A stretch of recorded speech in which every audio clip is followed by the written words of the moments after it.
भारत में यह बताया कि 83 करोड़ लोग बिलो पॉवर्टी लाइन के नीचे पहुंच गए हैं, जो भूखमरी के कगार पर हैं।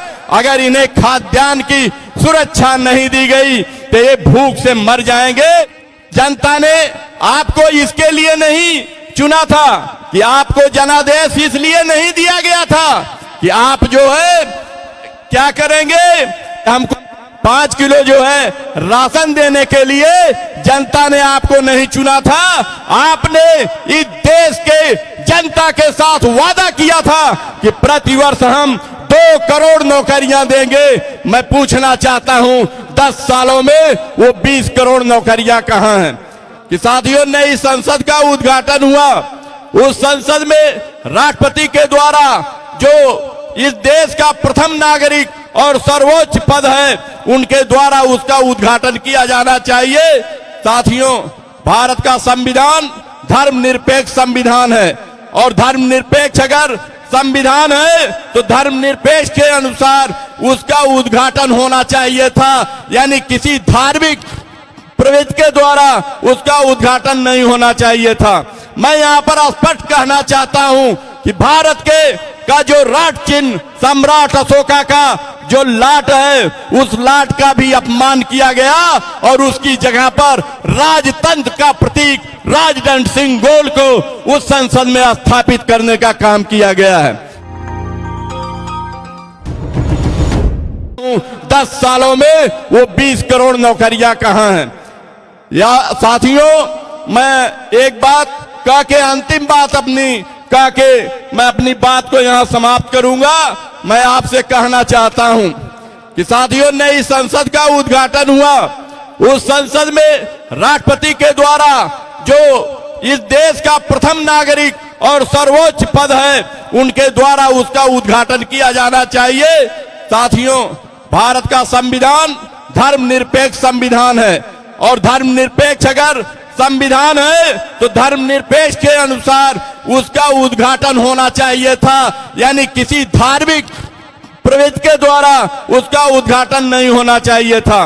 मैं यहां पर स्पष्ट कहना चाहता हूं कि भारत का जो राष्ट्र चिन्ह सम्राट अशोका का जो लाट है, उस लाट का भी अपमान किया गया और उसकी जगह पर राजतंत्र का प्रतीक राजदंड सिंह गोल को उस संसद में स्थापित करने का काम किया गया है। ही डॉक्टर एस अकमल जी को आमंत्रित किया था। पुनः मैं निवेदन करता हूं कि आप आवें और 5 मिनट में समय का विशेष ध्यान रखें, मुझे कुछ कहना न पड़े, इसलिए 5 मिनट में आप अपनी बात को रखेंगे।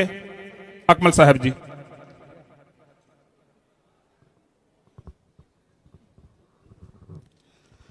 धन्यवाद संचालक महोदय।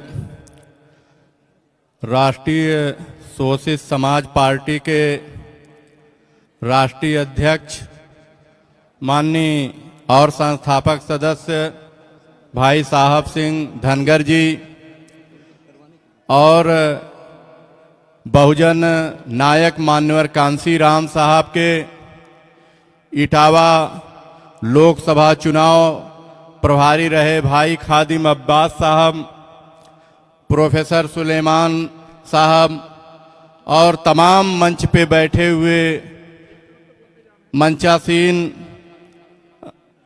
पदाधिकारी बंधुओं और पूरे देश से आए हुए प्रतिनिधि सभा में शामिल होने कार्यकर्ता बंधु, पदाधिकारी बंधु, सभी का मैं अभिनंदन करता हूं और स्वागत करता हूं।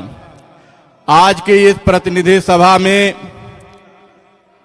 माननीय स्वामी प्रसाद मौर्य जी के द्वारा और शोषित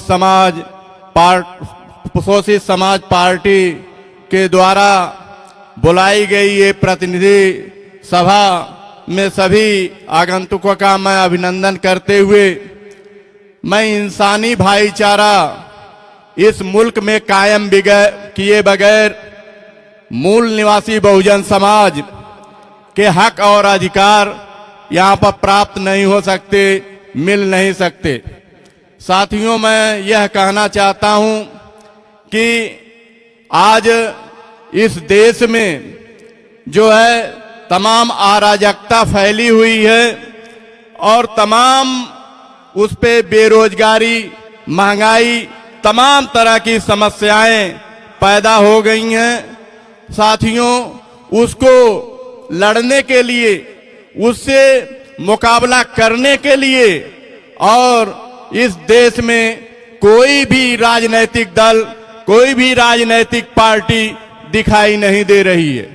लेकिन मैं इस मंच के द्वारा यह बताने जा रहा हूं, मैं यह कहना चाहता हूं कि आज शोषित समाज पार्टी के द्वारा पूरे देश से प्रतिनिधि सभा में बुलाए गए प्रतिनिधियों को यहां पर बुलाकर ये जो है उस जो संविधान विरोधी, संविधान के विरोध में काम करने वाले लोगों का जो है मुकाबला करेंगे।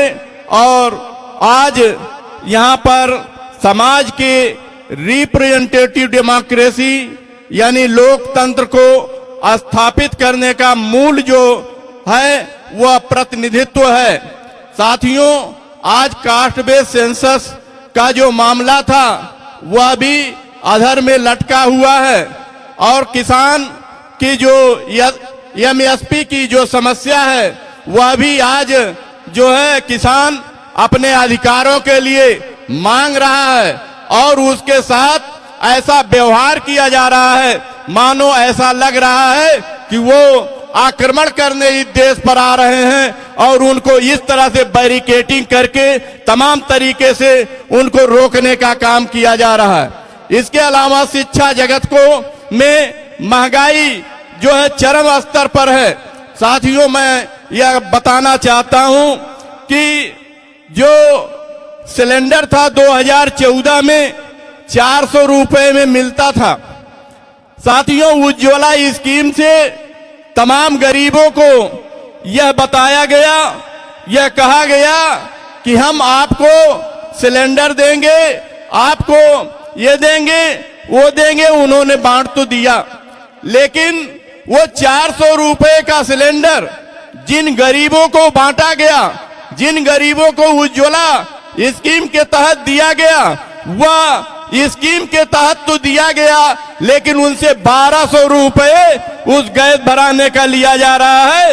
यानी 2014 से में जो महंगाई थी, जिस महंगाई को कम करने के लिए भारतीय जनता पार्टी इस देश में आई थी और शासक और रूलर बनी थी, वह जो है 1200 रुपए यानी 3 गुना ज्यादा महंगाई हो गई। दूसरी बात मैं आपसे कहना चाहता हूं कि प्रधानमंत्री जी की गारंटी अभी चल रही है और वो कह रहे हैं कि 80 करोड़ लोगों को मैं खाद्यान्न निःशुल्क दे रहा हूं। मैं कहना चाहता हूं, food security act Congress party के द्वारा लाया गया था। जब अर्जुन सेन गुप्ता कमेटी की रिपोर्ट आई और उस रिपोर्ट ने भारत में यह बताया कि 83 करोड़ लोग बिलो पॉवर्टी लाइन के नीचे पहुंच गए हैं, जो भूखमरी के कगार पर हैं। अगर इन्हें खाद्यान्न की सुरक्षा नहीं दी गई तो ये भूख से मर जाएंगे। इसलिए इनको जो है खाद्य सुरक्षा बिल के द्वारा इनको राशन दिया जाए, खाद्यान्न दिया जाए।